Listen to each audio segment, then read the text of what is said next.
Good morning and welcome to the Sports Debate podcast.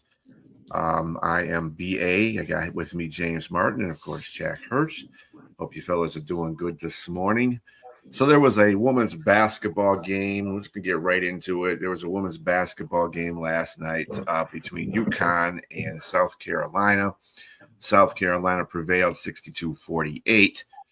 However, at the end of the game, there was some controversy because Gino Auriemma, the coach of UConn, didn't shake Dawn Staley's hand, and there was some riffraff going on in between that whole situation. My question is, was he justified in not doing so in shaking Dawn Staley's hand? And we'll go to let's start off with Jack this morning because Jack is spry.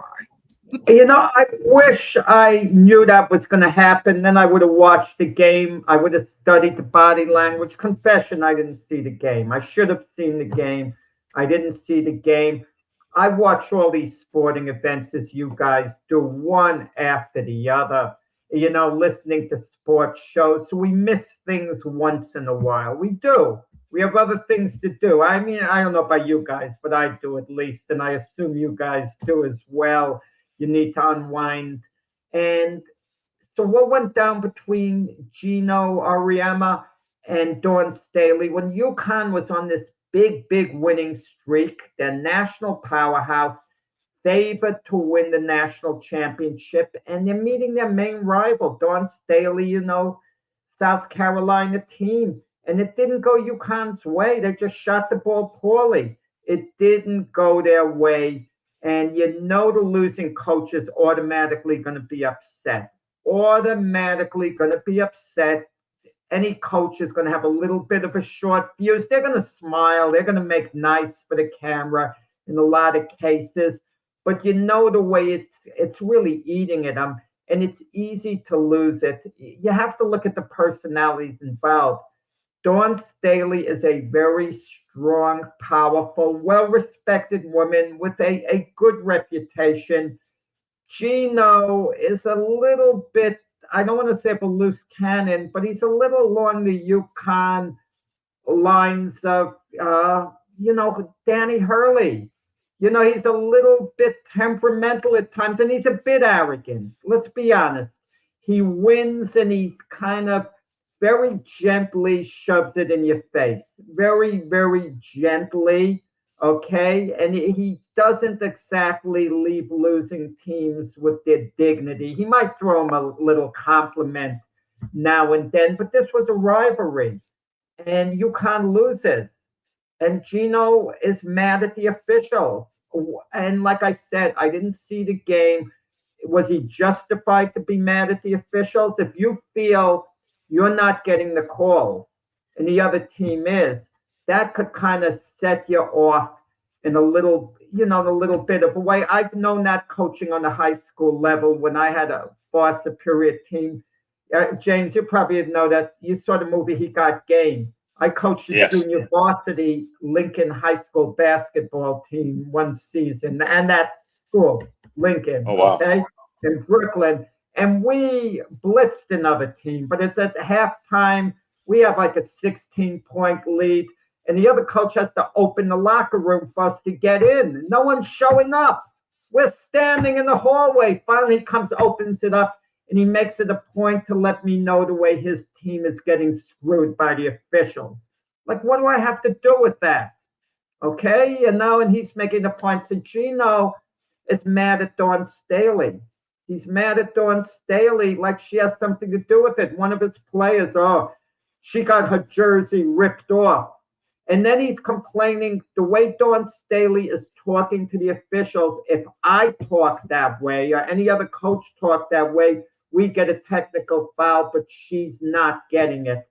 Okay, if you're mad about that, don't take it out on Dawn Staley. It's okay you complain about that favoritism. I've heard about Bird and Jordan getting the calls in basketball, but don't complain to them about it. Complain to the people making the calls or whatever. Complain to the media, but don't complain to Dawn Staley. So with that said, did Gino have a right not to shake hand? Based on what I said, absolutely not. but I've seen things like this happen before, and it annoys me at the end of the game. The losing team traditionally should shake the winning team's hand. Once in a while, it gets slightly delayed because the winning team is celebrating wildly, especially if it's a close game that went down to the wire. Guys, remember the United States hockey team against the Russians? As soon as the USA won the game by 1 goal at the end, the Russian team was standing there, on the line, waiting to shake hands, but they were delayed because the USA was going crazy and celebrating. I understand it's hard to shut off the emotions. If it's a last second shot, last second goal in that case, but let's say it's a last second shot, South Carolina wins. They're going to go ecstatic. They're going to go crazy. You don't expect them to flip the switch in a snap of the finger and turn around and shake hands and not celebrate that moment. Of course, the losing team would have to wait a little longer than they'd like to let the winning team reset. But that wasn't the case. South Carolina won the game. They didn't win it at the buzzer. And meanwhile, Gino is waiting reportedly 3 minutes, he says. I don't know if that timeline accurate, but Dawn Staley didn't deny it.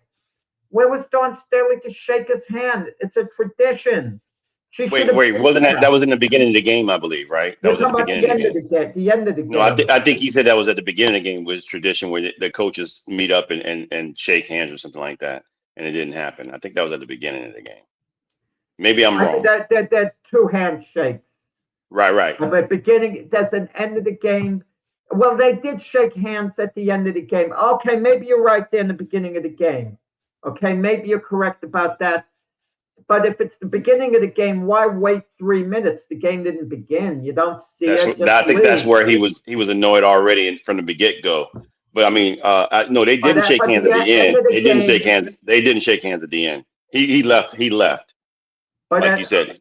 I stand to be corrected there. But which reminds us of the Detroit Pistons, with Isaiah and the Bulls. Pistons came under criticism. But with Gino at the end of the game, Gino, that the commentator saying he has to be held back from Dawn Staley. Could you imagine? Gino wasn't going to hit Dawn Staley. That would have been insane. I mean, if it's 2 men, you never know. You never know. One might put hands on the other. One might shove another. If a man so much as put his hand on a woman's shoulder to complain, it would go over really very badly, okay? Very, very badly. Or conversely, she put hands on him. That wouldn't be exactly a good look, even though it wouldn't be looked at as terrible. But in any event, I just think Gino was kind of in a way justified in a way this time. And don't get me wrong. If you ask me who I'd rather hang out with, be friends with, it would be Dawn Staley because she seems more stable, more together than Gino, who's a bit of a loose cannon. I have a high opinion of Dawn Staley than I do Gino. But in this one particular case, I'm actually sympathetic towards Gino. And you probably remember this, Brian, in closing. It kind of reminds me too. Remember with Jim Harbaugh and Jim Schwartz, the handshake at the end of the game? They go to midfield. And I was disgusted with Jim Harbaugh. The way he shoves Jim Schwartz's hand. It was totally classless by Jim Harbaugh. And I still kind of hold it a little against him. And I always thought after he pushed Jim Schwartz's hand away. Now that Jim Harbaugh, great coach. He might be a very good person, but he's also a jerk. Not to see how his conduct was. Okay, so I don't think anybody is innocent here, especially Gino. I get it. There's probably some issues with in the beginning. I heard him in his press conference where he said that we're supposed to, it's tradition. You guys know how this works. Coaches have always shaked hands at the beginning. And he said he's waiting for like 3 minutes for her to come to meet up and shake hands. And it finally, I guess it finally happened. I don't know. But clearly there's some tension between the two. And you get it. It's a rivalry. You know, they beat them in the championship. They beat South Carolina championship last year, and now you're meeting up again in the Final Four. Somebody's got to go home, and so they don't have to like each other. I get that aspect. I get the aspect that you want to make sure your team is doing well. He said in the middle of the half that I get that we're not making shots. Fine, we're not making shots, but don't have someone like Dawn Staley get in the ref's face saying all types of different things that I can't repeat on camera. I'm paraphrasing what he said. And we can't do the same thing. We can't go over and do that. Virtually just accusing her of being able to get away with things. Like you said, you need to talk to the NCAA, not Dawn Staley, about that situation. And also, they just got outclassed. They got outclassed. And I think his actions at the end of the game, when he I guess his tipper and the steam just finally needed to come out, and so he brought it out over to Dawn, and you can see by Dawn's reaction that he said something that was offensive, and so because they had to hold her back, and he walked away, and then of course that was just maybe like they had like a 0.3 or 1 second left before the game ended. He walked over and said something, and of course they had to be restrained from each other, and he didn't shake her hand. And so to me, I could be empathetic with him with all of the different things that he said in regards to winning. But that being said, man, come on, you understand what it is, Jack. You got to shake hands. You got to shake hands at the end because the optics just doesn't look good on your part. And regardless of anything else that you were complaining about, it falls on deaf ears when everybody, because no one is listening to anything you're saying because your actions have just taken precedence over everything, and you walked off the court without congratulating. And what are you telling your players? This is how we act. This is how we behave. This is what we do. We're supposed to show class. When you win, you celebrate, and they won last year. This time you lost, and so this is how you behave as losers. It makes you an even bigger loser, and not because you lost physically or through talent, but just by your actions and how you were able to not, to receive a losing effort. You didn't lose graciously. And I get it. I'm not sometimes like that. I'm not going to be a hypocrite and say, I want to always shake somebody's hand. Whoa. You're not a hypocrite as a person, but in this particular instance, you might be not as a person at all. You're not a hypocrite. What about Isaiah Thomas? You justified, right? Isaiah's your guy. Isaiah feels it's okay to walk off the court. He said the Celtics did it with them. They did it with the Bulls. No one cares, Isaiah said. No one cared at that time, at least. Yeah, in regards to what Isaiah said, in regards to the reasoning as to why. I still love Isaiah, but you still got to shake the hands. I didn't justify. I don't think I recall. If we could pull up the tape, I don't recall saying that Isaiah was right in his reasoning for not shaking their hands. I get it. I definitely get why. And like I said, I get some of the things in regards to the coach, but you cannot optically in this, especially in today's society, people are not going to, it's going to fall on deaf ears, everything you said, because what they see, everything is a matter of what you see. It's going to be, it's going to trump everything. And I hate using that word now. it's going to take precedence over anything you've said. It's going to fall on deaf ears. So I think in this situation, he just got to, eat it and move on. Shake the hand. And I'm pretty sure it pained him to even shake somebody's hand that beat him. It is what it is. Well, this is what happens when you don't look at a college game and you just look at the last minute of it. Unfortunately, I am the victim also of not watching that game, but just scanning it, but not watching it. This question should be rearranged. All right. He did shake Dawn Staley's hand at 1.1 second left in the game. That's when the whole controversy with him yelling at her started, and they had to be separated. But he did shake her hand. He shook her hand. The thing is, he did not get into the line and shake the players' hands and the rest of the assistant coaches' hands. He just walked off the court. So he did technically shake Dawn Staley's hand. He was just I wouldn't say berated, but he was just criticized for the fact he didn't get into the handshake line and shake the rest of the players' hands. So that we got to change. I'm gonna have to stop you right there, brother. That's goofy. You don't shake anybody's hand and then say something to them. You're not shaking their hand. You're virtually coming to say, like what Jack said about what's his name, Schwartz and the other coach for the 49ers at the time, Jim Harbaugh. You're not shaking anybody's hand. I mean, it's like you're coming over here to pretty much give me a slap in the face and say, let's duel. Because the way Dawn reacted, it wasn't, you're not coming over to give me a gesture and say, congratulations. That's not shaking my hand. That's coming over to say, F you. Pretty much. Technically, he shook her hand. That's goofy, man. Come on. But the idea he had to be held back, the optics look terrible.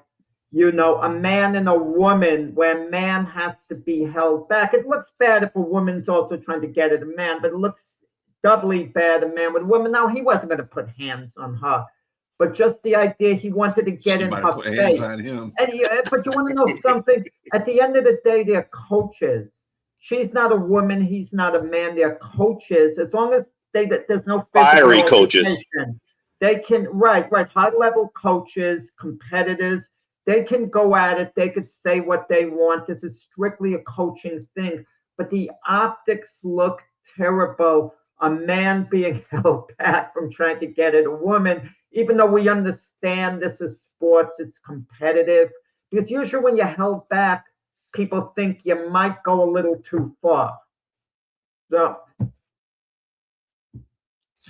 I mean, again, the optics of the situation weren't ideal. But you can sit there and say all you want about it, James, but technically he shook her hand. Now, the case is that there was words exchanged between the two when that handshake happened, and then it had to be separated, which I kind of if you look at the video, actually, you're not congratulating me. Yeah, that's what I'm saying. If Dawn first of all, Dawn had to be pulled back first because they start fussing. You're not congratulating me if we're getting into an altercation. Just, like Jack said, shake my hand, walk off. That's it. He had something else to say. So you're not really congratulating me. Why are we doing this? You're taking away from my moment and our team's moment by causing an outburst like this. He did that. What did Dawn Staley do wrong? If Dawn Staley can influence the officials and intimidate them, more power to her. That means she's doing a great coaching job. That's what she's supposed to do. He's mad because in a sense, she's out coaching him by intimidating the officials. Let him intimidate the officials and then she'll get upset. But don't get upset at her. Get upset at the officials. I mean, I lived that coaching high school. There was one time I had, I was given like a red card for bad conduct, berating an official. That's what they called it at the time or whatever. And I complained about the other coach that was saying more than me. And I was told, well, they're very competitive. And then I went crazy. What do you think I am? I mean, I'm getting the card. They're not getting a card because they're very competitive in your understanding of them and not me. But it's a tug of war. You build your own reputation, and kudos to Dawn Staley. She's built enough of a reputation to maybe intimidate the officials, and that's what the great ones do. The great ones as players do that. Kudos to her. I'm sure Gino's gotten away with a lot over his career. And in his press conference, he said, I said what I said. He said, they asked him what he said. I just said what I said, and that's it. And virtually, so he just pretty much, if he's shaking her hand, he just did what he wanted to do. If they won, he wouldn't have been as upset. He lost. That's the main thing, what, upset him. They lost the game, and he was frustrated. He lost because Dawn Staley did exactly the kind of stuff that he was doing, and it worked for her. That's what it was. And that's a good point, James. I like that. And it's a good point, too, by you, Jack. But like I said, it is, dude, they both had to be. What I didn't like about the whole scene when I was looking at it, I looked at it about 3 or 4 times. why you guys are debating, and I listen to you guys. But the thing is, they were holding her back more than they were holding him back. I was like, he ignited whatever it is he said to her. Whatever he said to her, set her off. Really set her off for sure. Yeah, and he went by her. Not only did he after he did the okay, I'll call it a fake handshake for your sake, James. A fake handshake, and he walked away. But then he came back around to go to his bench, and even the coaches, his assistant coaches on the other side, were talking to him like, "You can't be doing all that, bro." You know what I'm saying? And then one of his own assistant coaches had to separate them, Don Staley and Gino. It's unfortunate that was something that people are going to remember about the end of that game, or about that game in general. Not that South Carolina just dominated UConn, and that's going to be the unfortunate part of it. And I think that's probably maybe what Gino was trying to do in the first place. He wanted to tarnish the game. Okay. All right. Next question. Will Las Vegas Raiders sign Kirk Cousins ultimately turn out to be a good thing for Fernando Mendoza? Go ahead, James. So I do think so. First of all, because he can teach him how to fleece the NFL for money that you don't really earn. But that's a joke. Sorry. But yeah, I do think he's going to be a good benefit. I mean, he's got a 1-year contract, $20 million, and he's only there to be a bridge quarterback at this juncture of his career. He's not there to go in and compete for a starting job. It's likely that he either will start as be the starting quarterback, allow Mendoza to be on the bench, or if Mendoza is great enough, like Russell Wilson was versus Matt Flynn when he was a rookie, he took over for Seattle as a starting quarterback at the start of the season. I just don't see that happening right now. You have opportunities. I know they shored up their offensive line a little bit in the free agency with Tyler Lindenbaum and what's the kid's name they got from San Francisco? Let's see, what's the other guy? Oh, Spencer Burford. Spencer Burford also, who's great and they're all playing with Clint Kubiak. So the run game is probably going to take precedence with the wide zone. They're going to be a lot better there. So I could imagine that Kirk Cousins, probably a little bit 1 year, a little bit more than a year removed from healing from the Achilles, or 2 years removed from the Achilles injury. They're kind of similar in quarterback. So, I mean, meaning both are pretty accurate. They can make all the throws, the accurate throws. They're not very strong down the field, but they can make really good throws. So I think at this juncture, you got 1 year, maybe Fernando Mendoza comes in at the half point, or he just sits a whole year and comes in afterwards.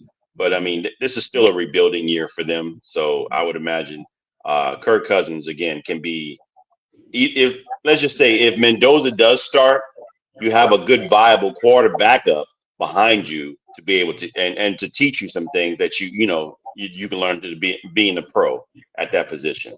So I think either way, it's a good situation for them. Yeah, I mean, I don't see this as being a good thing for Fernando Mendoza. I mean, how's he going to be helped? I mean, Kate Cunningham had coached Kirk Cousins before. So obviously, he likes him. He's bringing him to the Raiders, okay, because that was his guy in the past. You don't even know whether, Kubiak even wants Fernando Mendoza, but he has to take him. Part of getting the job was knowing Mendoza was going to be the number 1 pick, and he has to nurture him. And he's kind of like forced on Kubiak to a large degree. And Kubiak will deal with it the best he can. And he has to invest in Mendoza down the line, but he's putting it off as long as possible by having Cousins there, thinking, well, maybe Cousins can have a good year 1.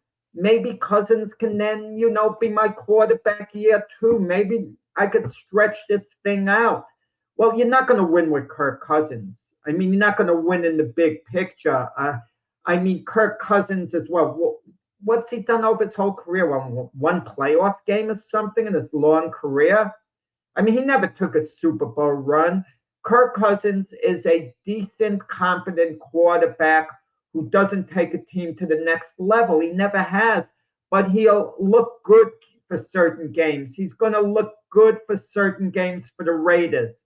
He's going to have about 3 games for the Raiders where he's going to put up really good numbers and look good, and people are going to be bragging about him, kind of like Daniel Jones with Indianapolis. If the rest of the offense is running well with the Raiders, they're going to win some games. And by the way, you're shaking your head, James. Are we talking about the same 8-9 Indianapolis Colts last year who were 8-9 when all was said and done? It was injury induced. Daniel Jones was injured. And my thing is, again and again, I don't care what the reason is, Daniel Jones doesn't take you to the next level, okay, all in all. But Kirk Cousins is actually better than Daniel Jones career-wise. But I don't want to hear this. He's going to mentor Fernando Mendoza. Let Mendoza pick his own mentor. Who the heck are they to force a mentor on Fernando Mendoza? Kirk Cousins doesn't want Fernando Mendoza to see the field. He's not wishing any ill will on him. I'm not saying he wouldn't try to help Fernando Mendoza, but he's keeping an eye on him. Kirk Cousins' attitude is, he's the future of the Raiders. Yeah, he's the future when Kirk Cousins is going to sit. That's just the way it works. A real mentor and backup quarterback is a guy who knows he's absolutely there to be the backup, and he's accepted it fully. Kirk Cousins isn't accepting being Mendoza's backup. He wants to have. He has to have that mentality with a 1-year contract, Jack. Come on, he's not there for the long haul. He has more than 1 year. Only one guaranteed, though. But if he has a good year, a really good year, then he might continue to start and continue to get the money, okay? And he'll continue to be number 1 until further notice. That's what happens. He has to fully understand that he is not the future there at 38 years of age, and understand that they will be drafting. Otherwise, why take that job? Why even go there if you're not going to have the idea that you're going to be either a mentor or a backup to this quarterback that's coming, who will eventually take over? Because we've invested the number 1 overall. That he can't start anywhere else. He can't show his worth anywhere else. He'd be a backup. If Cousins 1 year guaranteed, Jack, for $20 million. And this is the same guy that had an $84 million guaranteed contract, the first ever to do that with that much money. He got $100 million, and he got $150 for it from Atlanta. He's got all this money and with a high floor and a low ceiling. A high floor, low ceiling player. If the Raiders go 9-8 this year, I don't think they will, but it's possible. 9-8, and they get a wild card berth. And Cousins has a really good year, plays the whole season. Next season, guess what? I don't know. Are they going to Mendoza? They might not. They might start the season with Cousins again. We don't know. Let me ask you a question. You just mentioned that. Did in the past couple of years has Kirk Cousins given you the idea that they're going to go 9-8, or that with Atlanta with 3 first-round draft picks on the offense? Did he give you the idea going to Vegas that they're going to go 9-8? No, because he's not that good. Like I said a moment ago, but he's playing now for a coach who had him in the past. That's the difference. Kubiak coached him. He's Kubiak's guy.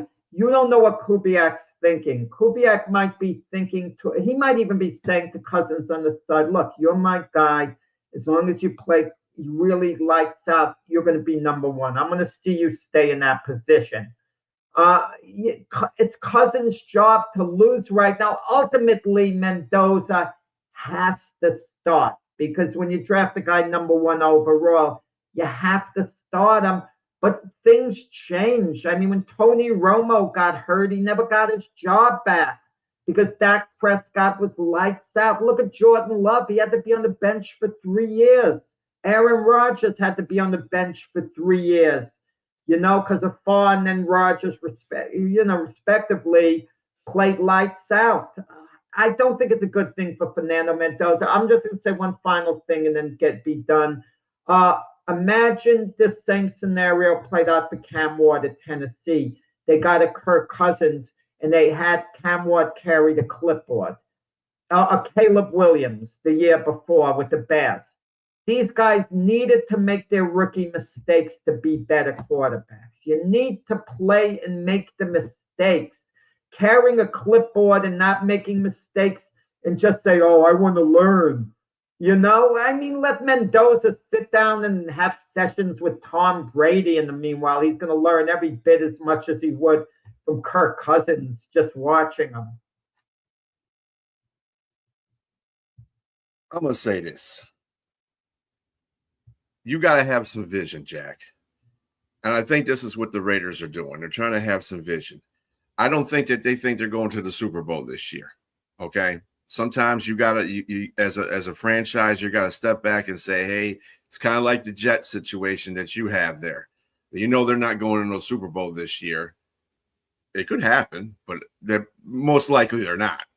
But the point of the matter is they have a vision for their future, what they set. And they got Kirk Cousins to come in there to be the starter for at least a guaranteed year, okay? To mentor Mendoza, which you should do, is because Mendoza should not be thrown into the pack immediately.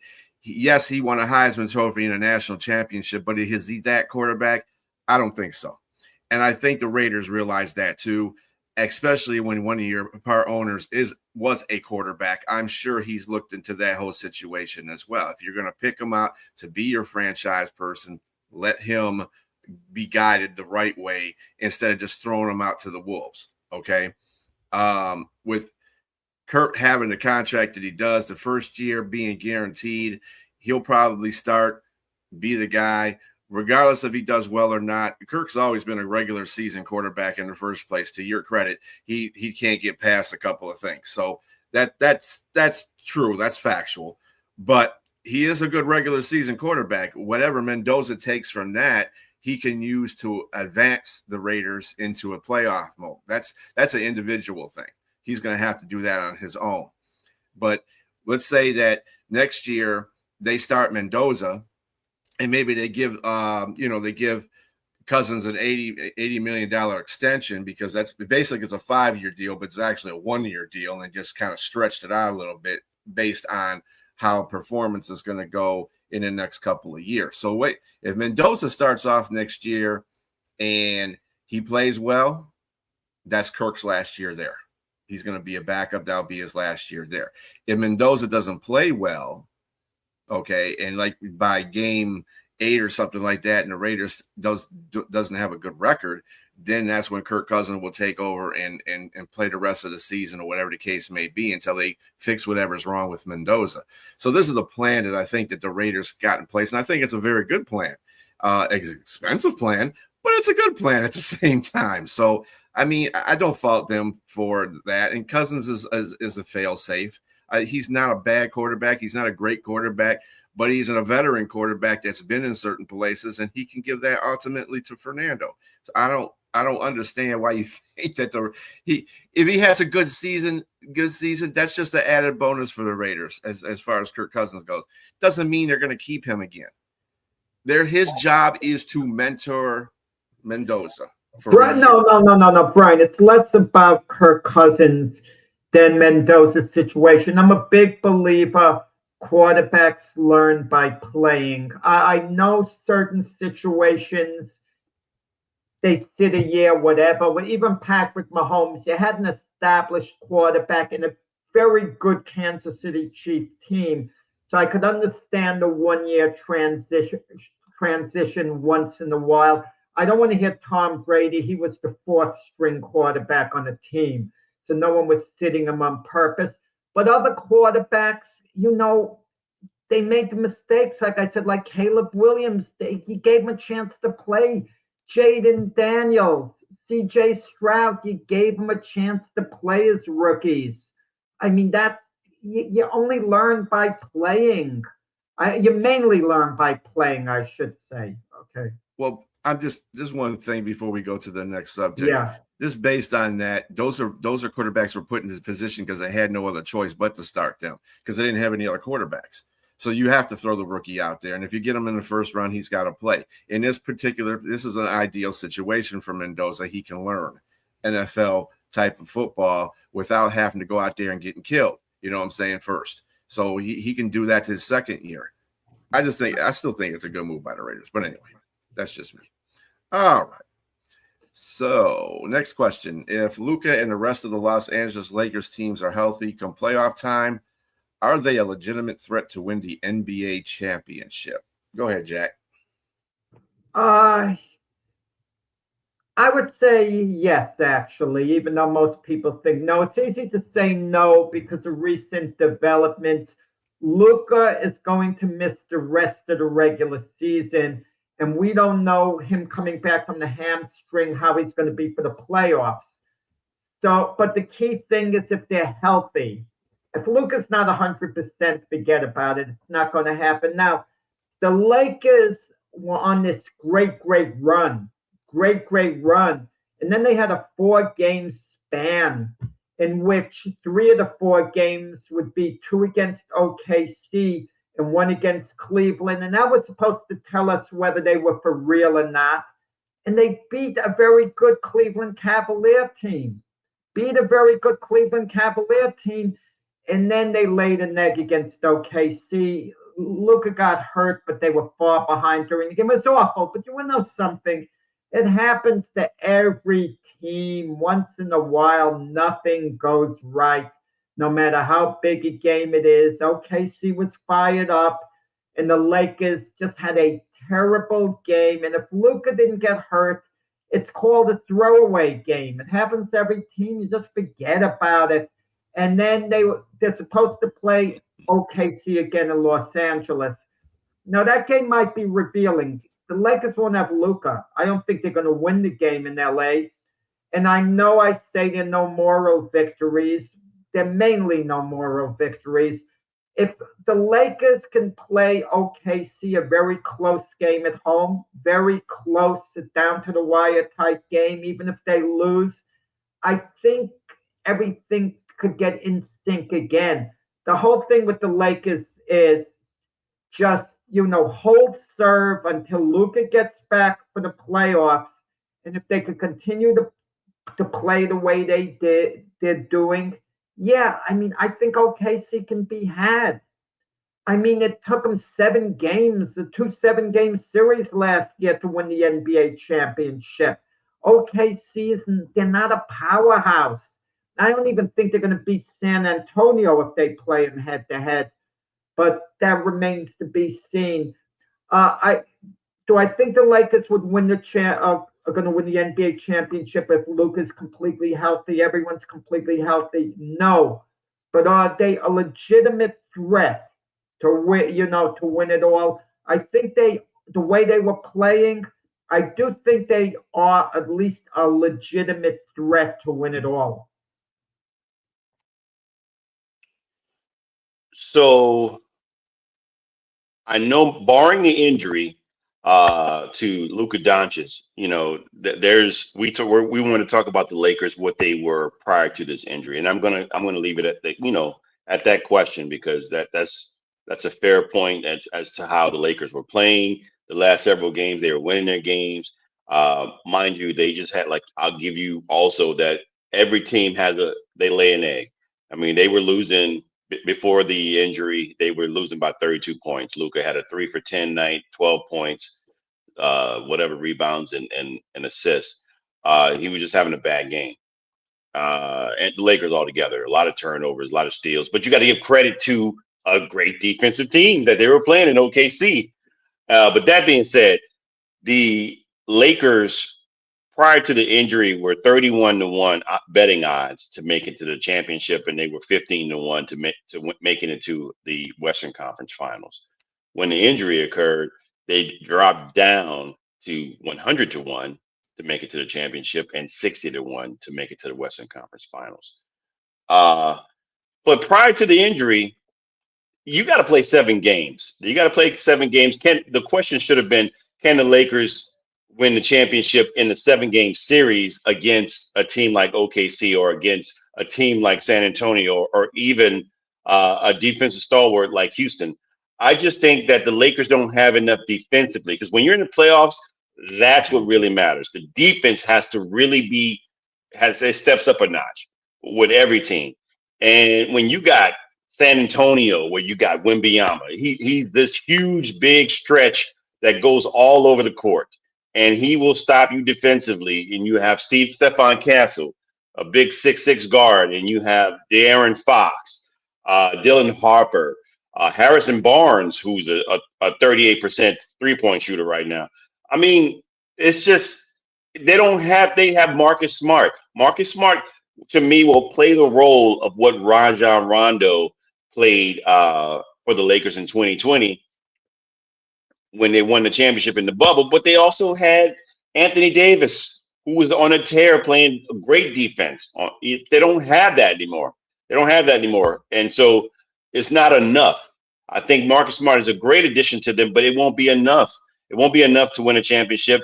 They may have a good enough team to beat Denver. It depends on how you can handle Jokic. They may have a good enough team to beat Minnesota, but Edwards, when he's on a tear, he's on a tear. Just don't know what you're going to get from him from game to game in the playoffs.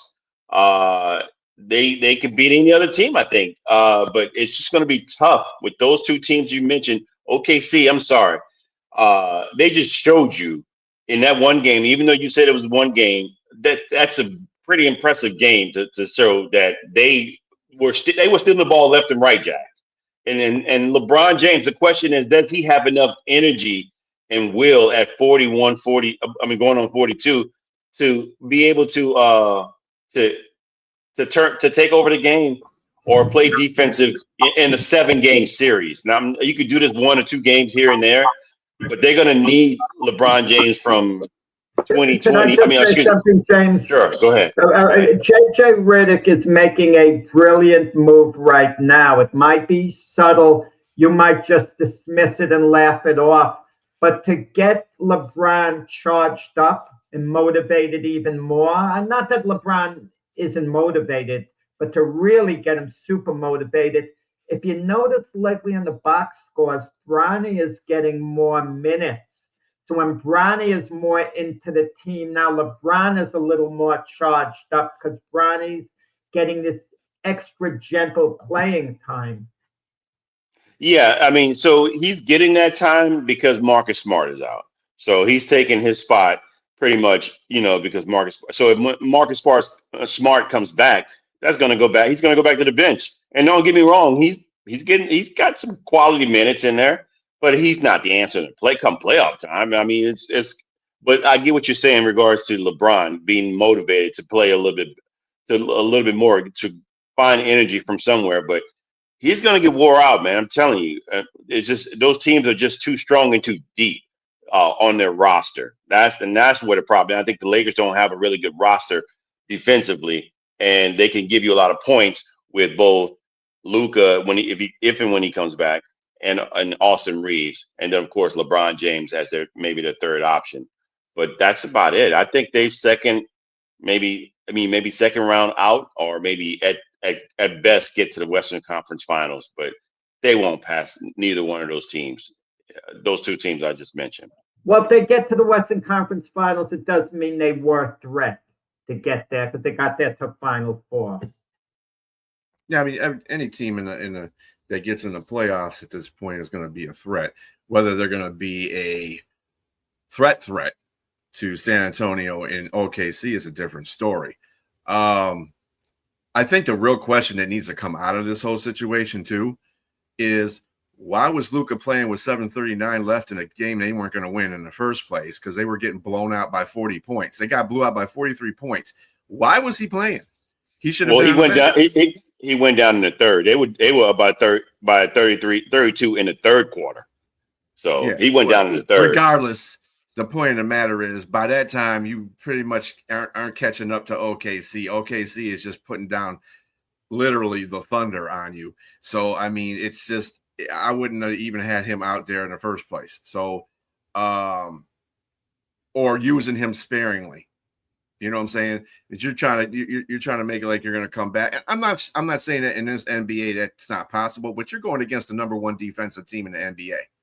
So, but on the question itself, I think they are a legit threat to win the NBA championship, just like any other playoff team is, because hell, anybody can catch fire in the NBA playoffs and win it.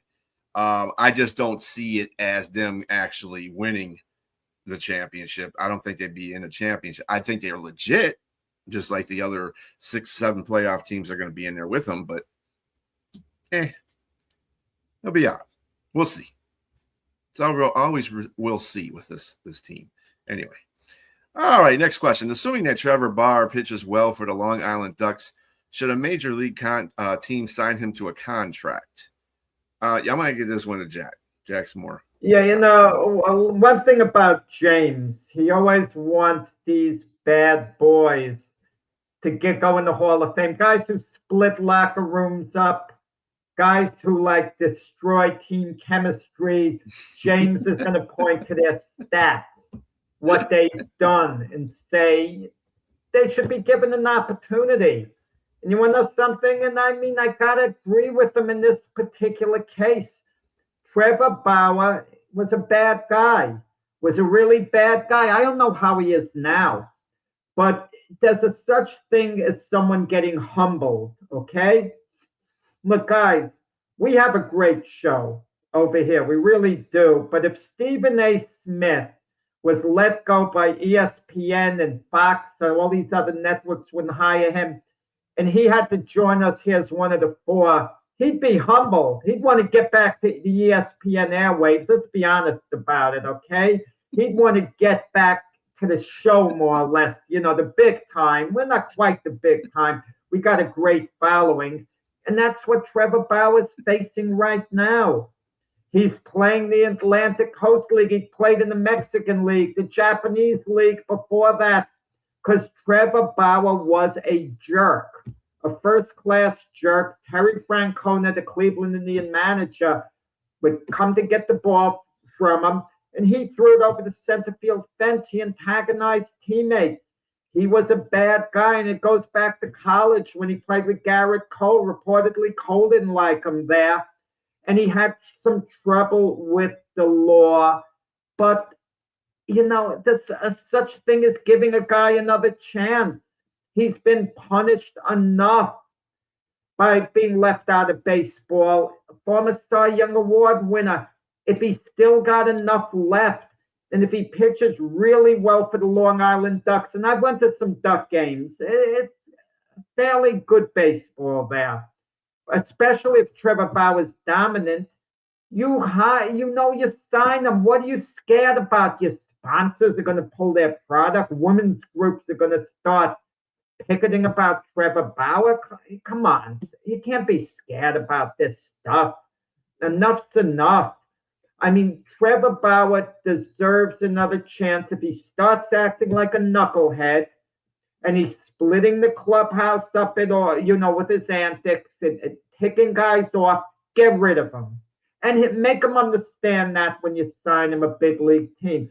If we have any problems at all, we're going to have very little tolerance with you. You better behave yourself. Understand?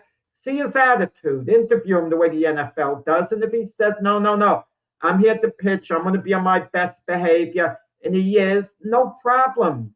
Okay? I say sign him to a contract as long as he can pitch well for the Ducks. Obviously, if he's not performing at a big league level anymore, you don't bring him up. But if he is, you certainly give him a chance. I love how Jack just throws me under the bus by bringing up the fact that I like bad boys. Look, the situation. I know you and I totally disagree on Terrell Owens and whether or not he should have been a first ballot Hall of Famer. You say he's a locker room cancer. I say the stats is what matters and what you did on the field. This guy didn't do anything off the field. He's never been accused of SA or sexual assault or anything like that. And whether he was a locker room cancer or not, he still produced on the field for a long time, and he should have been there. But that being said, this guy, he early on, he was a talent. I mean, first team all MLB and Cy Young winner in 2020 and 2021, I believe, or 2020, and got a contract. But these things come out. Look, I'm not going to say he was never charged with a crime. He was never charged with a crime. I'm not going to say he's guilty of anything. But when the league says, I'm going to suspend you for 324 games, let me say this first. It was up to 324 games, and through an appeal, it went down to 194, 192 or something like whatever that amount. It's still a season and several. Yeah, 194, a season and 30 plus games as well. So something had to be there for them to say, nah, we got to step away from this a bit, and then let the law take care of it. Whether he's innocent or guilty, fine. But you can tell it wouldn't have been bad had he, because there was never any criminal charges. Obviously, they wanted civil, so they wanted the money. But with that being said, his attitude and everything else he's done didn't help him. It didn't help him to come back. Mm-hmm. The other stuff, it's just crazy. Like, come on, man. I mean, teammates, yeah, of course, you're going to be with a guy as long as he can produce. But if your own teammates be like, man, I don't like this guy. It's crazy. But when you work with him, I don't know what to say. I mean, it's the league's prerogative to say it's just way too much to say we want to bring. I mean, individually or organization by organization, nobody wants to bring him back. I mean, it's been since 2021. That's a long time to say that I don't want you to play for us. That must be something there to say, like, it's just too much trouble to deal with. And I mean, like you said, Jack, Japan and Mexico, he was the pitcher of the year there, and they won a championship in Mexico, and now he's with the Long Island Ducks. But maybe this would be an opportunity for him to come back. He may come. He even said he'll play for league minimum. But it's almost to the point where, like, he's 35 now. He probably can still pitch well, and he's got, I think, all-time ERA is 3.79. So he could be a benefit on a team, reliever or whatever it may be. But there's something there. And I'm not going to say that he doesn't deserve a second chance, Michael Vick, but Michael Vick was convicted. He served 2 years in a federal penitentiary.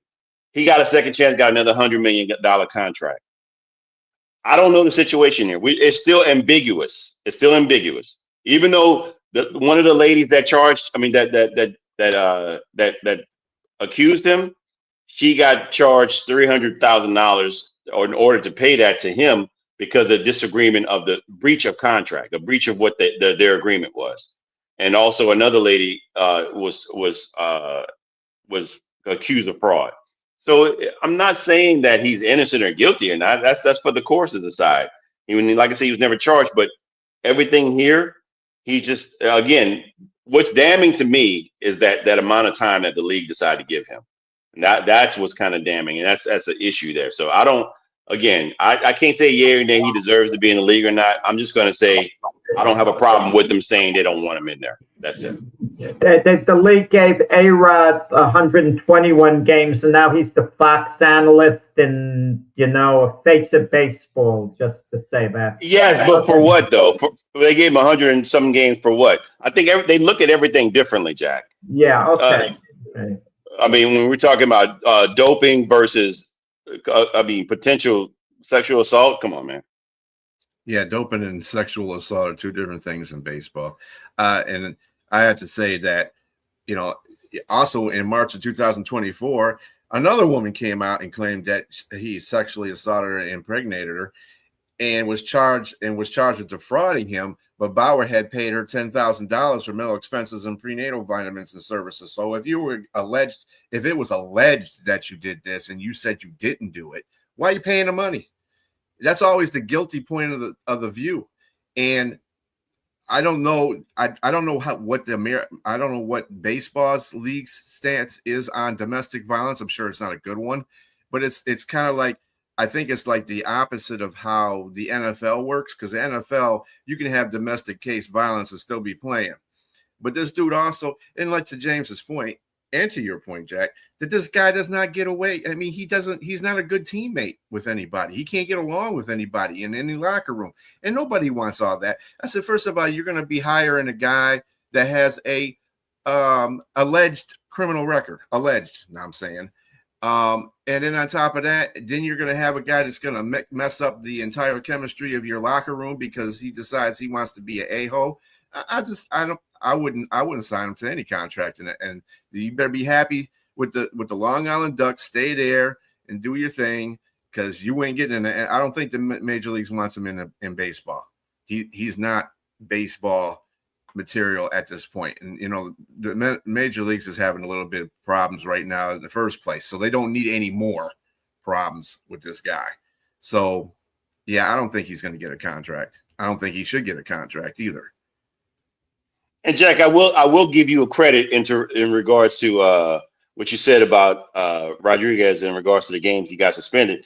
Baseball is hypocritical because when the steroid thing was going on in the 90s, they allowed that. They knew it was going on. It brought ratings. It brought baseball back. So I mean, I get it. It's a bit hypocritical in regards to that aspect. But again, I just look at those two things differently. Trevor Bauer's been a bad guy. Don't misunderstand me. But technically speaking, he hasn't been put in jail. I mean, he's been free to do whatever. Technically speaking, I feel he has paid his dues. He's been punished enough by Major League Baseball by being kept out of the game long enough. I felt that way about Ray Rice. Ray Rice should have absolutely gotten another chance at some point, and he never did. I mean, how much do we want to punish a guy after a while? Fair enough. That's why I said I can't really answer as to whether or not he deserved it to be in or not. I just don't have a problem with the league saying that they. I mean, if they were to accept him, fine, he's in. If they don't accept him, fine, he's out. That's what my answer is for him. It's like I'm not going to say he deserves to be in. I'm not going to say he deserves to be out because of the lack of evidence for criminal charges, but because of how they view him and what they see here, I don't know if he deserves. I mean, look what they did to Pete Rose. So that's a whole different story. Bauer, if he's humbled, give him another chance. If he can adjust, if he's the same Trevor Bauer as before, no, he's a distraction. But I gotta feel he's humbled to a degree. Like B just said, in 2024, that's not long ago where he had a whole nother issue. I mean, it could have been long. I don't know. Accused, but she didn't. Accused, right? He was defrauded, according to a judge, too. And then right. Again, he paid her $10,000 though. That's an admission of guilt to me. But the judge said technically it was fraud as well. Maybe gave it a 10,000 so it wouldn't get out public relations wise. It was extortion. It was considered extortion. Yes. Well, anyway, on that note, I am BA along with James Martin and Jack Hirsch again. Everybody have a great day. We'll see you next Saturday at 8 a.m. in the morning. Peace out.